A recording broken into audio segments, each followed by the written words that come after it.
عالمی حدت کا پاکستان میں سیلاب کی تباہ کاریوں میں کتنا کردار ہے؟ سائنسدانوں کی رپورٹ جاری۔ بین الاقوامی موسمیاتی ماہرین کا کہنا ہے کہ پاکستان میں حالیہ سیلاب کی تباہ کاریوں میں انسانی سرگرمیوں کا کردار خارج از امکان نہیں۔ ورلڈ ویدر ایٹریبیوشن گروپ میں کلائمیٹ ماہرین کی بین الاقوامی ٹیم کی جانب سے جاری رپورٹ میں کہا گیا کہ صنعتی دور کی انسانی سرگرمیوں نے عالمی حرارت 1.2 ڈگری سینٹی گریڈ تک بڑھایا۔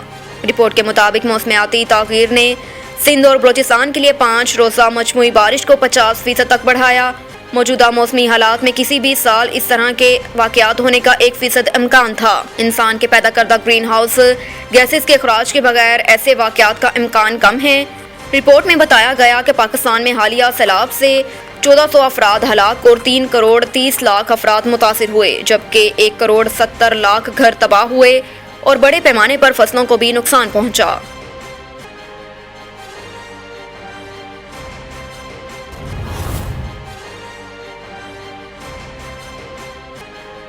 وزارت نیشنل فوڈ سیکیورٹی نے غذائی قلت کی خبروں کو مسترد کر دیا۔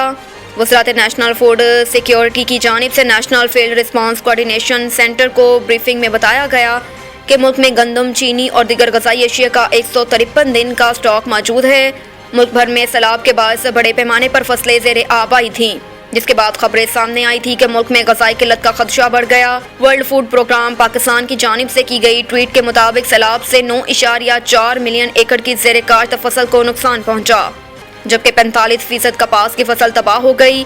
اگر اکتوبر تک پانی کی سطح کم نہ ہوئی تو گندم کی بوائی بھی خطرے میں ہے۔ اس حوالے سے عالمی جریدے کی بھی ایک رپورٹ سامنے آئی تھی، جس میں بتایا گیا کہ پاکستان میں سیلاب سے غذائی بحران کا خدشہ ہے۔ اس وقت ملک کا 1/3 حصہ سیلابی پانی کی زد میں ہے، جبکہ 3 کروڑ 30 لاکھ افراد متاثر ہو چکے ہیں، جنہیں فوری امداد کی اشد ضرورت ہے۔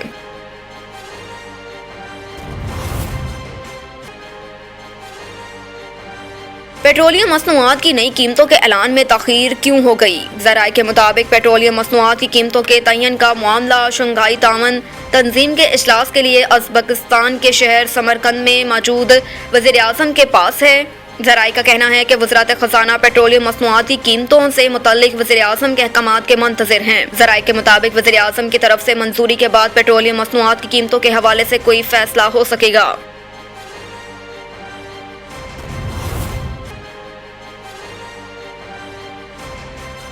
کراچی میں ڈینگی لاروا کو تلف کرنے کے لیے فیومیگیشن مہم شروع کرنے کا اعلان۔ کراچی میں ڈینگی کے مریضوں کی تعداد مسلسل اضافے کے سبب ڈینگی لاروا کو تلف کرنے کے لیے فیومیگیشن مہم شروع کرنے کا اعلان کیا گیا۔ سرکاری اعداد و شمار کے مطابق روزانہ 200 سے زائد ڈینگی کے مریض ہسپتالوں میں لائے جا رہے ہیں۔ نجی ہسپتالوں میں بھی مریضوں کی تعداد میں ہوشربا اضافہ سامنے آیا۔ مریض اور تیماردار ہسپتالوں میں بیڈ کے لیے پریشان ہیں۔ لیبارٹریز میں بھی ٹیسٹ کروانے کے لیے آنے والوں کا رش بڑھ گیا۔ ایڈمنسٹریٹر کراچی مرتضی وہاب نے شہر میں ڈینگی لاروا کو تلف کرنے کے لیے اسپرے اور فیومیگیشن مہم شروع کرنے کا اعلان کیا۔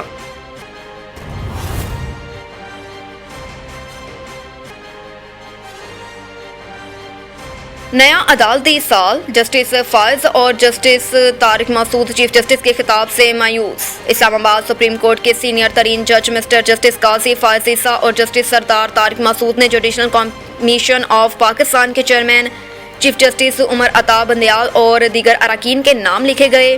خط میں بیان کیا گیا کہ نئے عدالتی سال کے آغاز کی تقریب میں chief justice of Pakistan mister justice Umar Ata Bandial کے خطاب نے ہمیں مایوس کیا۔ تقریب کے وقار کے تحفظ کی خاطر ہم دونوں چیف جسٹس کے خطاب کے دوران خاموش رہے ہیں، لیکن ہماری خاموشی کو غلط مفہوم پہنچاتے ہوئے ہماری رضامندی سے تعبیر نہ کیا جائے۔ دونوں فاضل ججوں کی جانب سے جمعرات کے روز جوڈیشل کمیشن آف پاکستان کے chairman chief justice Umar Ata Bandial, اراکین جسٹس اعجاز الحسن۔ دونوں فاضل ججوں کے جانب سے جمعرات کے روز جوڈیشل کمیشن آف پاکستان کے chairman chief justice Umar Ata Bandial, اراکین جسٹس اعجاز الحسن، جسٹس سید منصور علی شاہ، جسٹس ریٹائرڈ سرمد جلال عثمانی، وفاقی وزیر قانون و انصاف اعظم نذیر تارڑ، اٹارنی جنرل اشتر اوصاف علی اور پاکستان بار کونسل کے نمائندہ سپریم کورٹ بار ایسوسی ایشن کے ممبر اختر حسین ایڈوکیٹ کے نام لکھے گئے۔